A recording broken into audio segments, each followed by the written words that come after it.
Hi guys! Welcome back to my channel! Oh my gosh, I didn't realize na yung unang review ko nitong product na to, na-save ko pala sa very low resolution yung video. That's why I'm doing this second version of it. Okay? I'm so sorry guys. Akala ko mabagal lang yung internet no? Kaya pixelated siya, yung pala mali yung pagkakasave ko. And unfortunately, I deleted all the videos. That's why I had to do it all over again. Today, we're going to be reviewing the Double Lasting Foundation from Etude House. And also, this is gonna be the last time na you're going to see me with my naturally long fingers kasi gugupitin ko na sila. So sad. This foundation sells for almost 1,078 pesos ata. Parang mga ganun yung price niya sa Etude House. And dati daw, this is only available online, pero they made it available daw sa mga stores nila. And ito daw ang perfect dupe for the, ano mga ba yun? Estee Lauder Double Wear Foundation. I'm not so sure about that because I haven't tried that particular foundation. But this one, I have tried. Kagaya nga nasabi ko, di ba sa intro, pangalawang review ko na to. Anyway, so still, I'm going to treat it as if it is my first time reviewing this foundation. This comes in a glass bottle. Tapos meron siyang, ayun, ang best feature niya. Meron siyang pump. Ayan. And the shade that I'm going to be using is number 2. As always, our primer for today is the Vanilla Cool Primer in the formula Matte. I have nothing on my face right now but moisturizer, so half of my face is going to have a primer and the other half will not have any primer whatsoever. So siguro isang pump lang, pwede na. Mga ganyan. We are ready to put on the foundation. I'm going to be using a brush, yung parang medyo, ano ba tawag dito? Stippling brush ata to. Basta yung flat, tapos sobrang dense para i-blend out yung foundation. Tsaka, i-zoom ko na kayo. Okay! I think that's enough.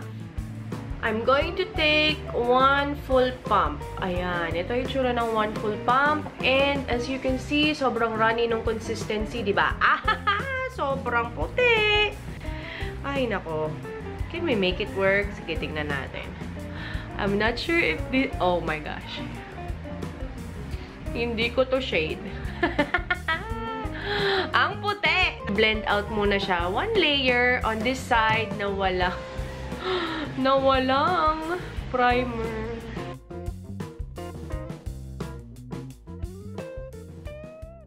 So, this is how it looks like with one layer on my face. Zoom nga natin. Ano yung tsura pag naka-zoom? Nakita niyo? May pagka duwi-duwihan ng effect niya. Kung may naririnig kayong splashing water, si Justin yung naliligo. Kasi may naka daw siya. Anyway, so try naman natin na i-dip naman yung brush dito sa foundation. Tapos, let's add another layer. Oh my gosh. Sige. Paputi na ng paputi yung mukha ko. Okay, it looks nice on camera. Tignan natin sa salamin kung maganda rin ba siya sa personal. Wow! Ooh, I think may effect tong brush na to. Eto, magaling. Titingnan natin on this side na may primer kung matatakpan ba niya ang pamumula ng pimple ko. Oh, ang galing oh. Naku, kung ka-shade ko lang talaga to. Ang grabe. Ang sarap i-pile up nitong foundation na to. Ako, mahilig ako sa mga foundation na very runny yung consistency. Kasi, mas madali silang i-blend. Tapos, parang may pagka BB cream moisturizer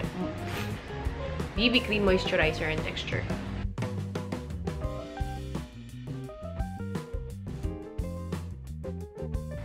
Sinum up ko, nagulat ako. Oh, ang puti. Okay, so I'm just going to fix my face. I'm going to put my entire face on and see if mahahabol ko ba ng bronzer yan. Grabe, sana ganito talaga ako kaputi, no? In real life.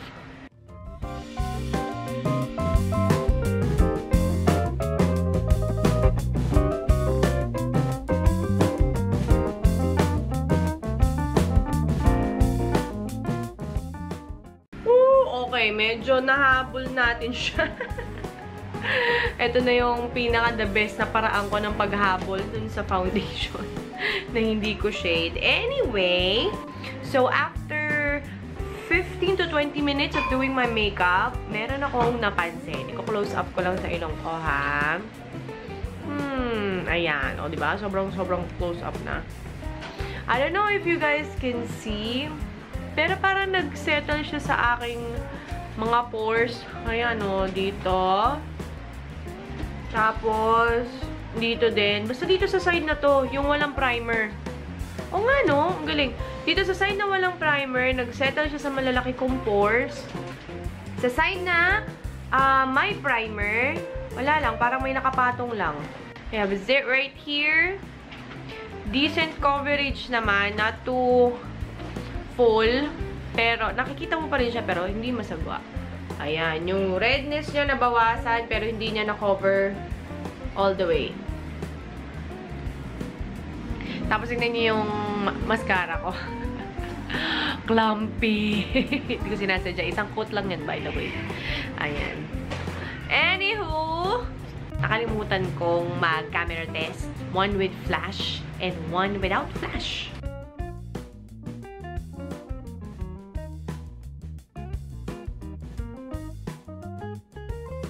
So, today is Friday and I'm going to take you guys sa school.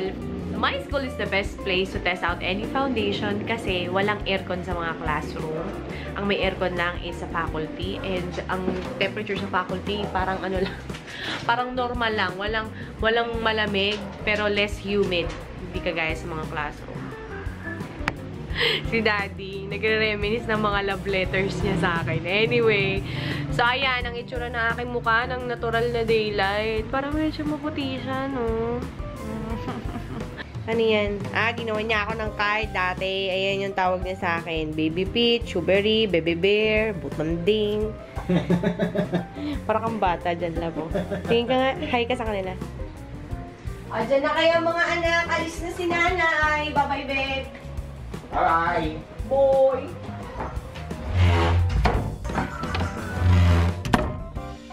Ayan, nandito na tayo sa labas. Kakatapos ng umulan, so hindi ganun kainit, pero may konting sikat yung araw.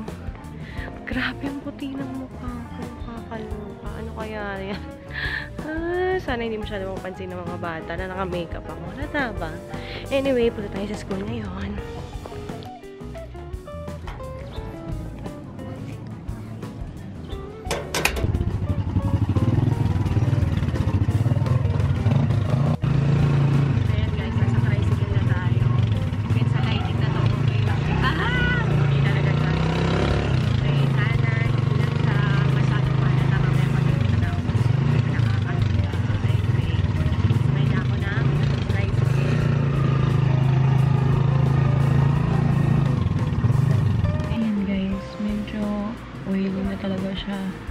On this side na walang primer, this side na may primer, medyo acceptable pa.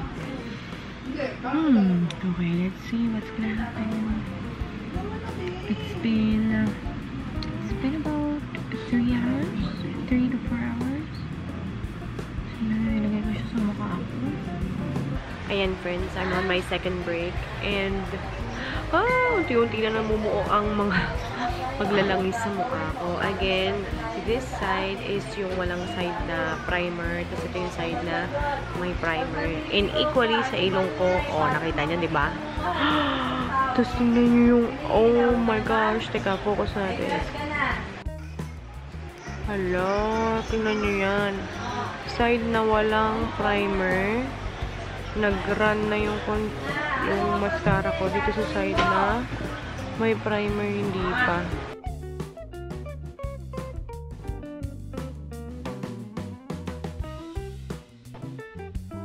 Ayan, friends. Nandito na tayo ngayon sa tricycle. And katatapos ko lang mag-grocery. Pauwi na ako sa apartment.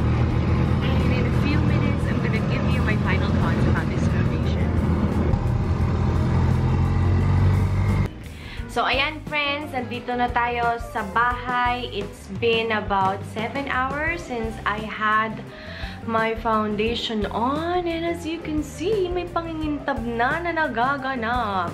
Okay, let's see. So, i-close up natin. Titingnan ko kung anong nangyari sa foundation. Ayan, nakita nyo? Ito yung less shiny. May shine, pero ito mas super shiny talaga yung walang primer. Ang galing nung ang galing nung contour. Andun pa rin sa face ko yung contour na nilagay ko kanina. Anyway, tingnan natin dito sa aking mga mata. Nakita niya, nagkakaroon na ng pagta-transfer yung mascara. Tapos, ayan, kitang-kita na yung pimple ko dyan. Yung pimple ko dito, noticeable na rin. So, now, let's do the blotting sheet test. Ready na ba kayo? Oh my gosh, did you see that? Ala, nasama niyang konti yung nandito sa side na to. But anyway, nakita niyo ba? Nakita niyo? Oh my goodness, ganun siya kalala. Sige, tingnan natin. Wow! It's so oily. Diba? Dito sa side na to. Guys, may pagta-transfer na naganap. And ang daming oil. Nagulat ako. Medyo nasama ng konti yung sa ilong eh. Yung sa unang blotting sheet. Oh my gosh. Pero still. Nakita nyo yun. Ang galing, no? Alam mo, may pagka-satisfying yung feeling na nakikita mo yung oil na na-absorb ng blotting sheet eh. Okay. So, ito yung itsura ng blotting paper. Can you guys see? Wala masyadong transferring ng product. Less oily din. Ito yung side na walang primer, nag-transfer siya. Ito naman yung side na may primer, less transferring, less oil din. And now, let's try to do a little bit of close-up. Ayan na, nag-set. Nakita nyo to? Ayan na, namumuo na siya dito. Nag-settle na siya dun sa aking mga pores. Sinusundan niya na yung wrinkles ko. Now, for my final thoughts about the product, start muna tayo sa mga magagandang bagay na napansin ko sa foundation na ito. Kung tama lang yung shade na nakuha ko, I can pull it off better than this, you know? Mas maganda sana yung finish niya sa aking balat kasi kakulay talaga siya ng face ko. Pero kung kayo ay extra fair, extra maputi, maganda tong shade na ito para sa inyo. And like I said, kahit na ganun yung nangyari, na I used a shade lighter, way lighter than my skin tone, I got a lot of compliments and talagang yung awesome. Sensya na kayo, the neighbor's dog. I've gotten a lot of compliments about my skin. Talagang binabati nila. Hindi dahil oily siya, kundi ang ganda daw ng glow ng aking skin. Hindi nila alam, langis lang yon. Okay, other than that, gusto ko rin yung may pump siya kasi it's very easy and hygienic and very controllable yung pag-squirt out ng product. Hindi siya yung isang ganun mo, kalahati ka, ganun bote, wala na, diba? Pwede mo siyang i-control from like a teeny tiny drop to a decent dollop of the foundation. Madali rin siyang i-blend. Very smooth kasi running nga yung consistency niya. Now, for the cons. For the price na 1,000 siya, medyo, I don't know. Marami akong alam na drugstore foundation na can work better. Kasi syempre, ang sa akin lang, kasi oily talaga ako. Gusto ko talaga mag-long lasting yung effect ng foundation. And ang claim niya kasi double lasting. So, hindi lang siya basta lasting, kundi it is doubled. I guess. Kasi double lasting nga, diba? Pero, wala akong nakitang pagbabago. Usually, ganun talaga ang foundation sa mukha ko. Pag dumating na ng mga 4-5 hours, talagang almost hulas-hulasan na. Pero as you can see sa camera, okay pa rin naman siya, diba? Medyo acceptable pa siya. Except dito. Grabe. Ay, nako. Yung mascara ko. Nagto-transfer. This will work better if you use a primer. Mas maganda siya. And also, isa pa sa napansin ko sa kanya, habang tumatagal, kasi may mga foundation, ewan ko kung anong process yun, or anong formula ng foundation yun, yung kapag habang tumatagal, para siya nag-i-evaporate. Hindi siya yung kagaya nito na natitira sa balat mo, tapos namumuo-muo. Yun lang ang konting problema ko about it. So those are my final thoughts about this foundation. Let me know down in the comment section kung okay ba sa inyo tong foundation na to. Na-try nyo na ba siya, diba? At saka may iba pa bang shade maliban dito? Kasi ang feeling ko ito na yung darkest shade na meron sila. Anyway, and if you want other foundations to be featured in this particular segment in my channel, type it down in the comment section as well. And don't forget to follow me on my other social media accounts, Snapchat, Instagram, it's Chris Lumagi. And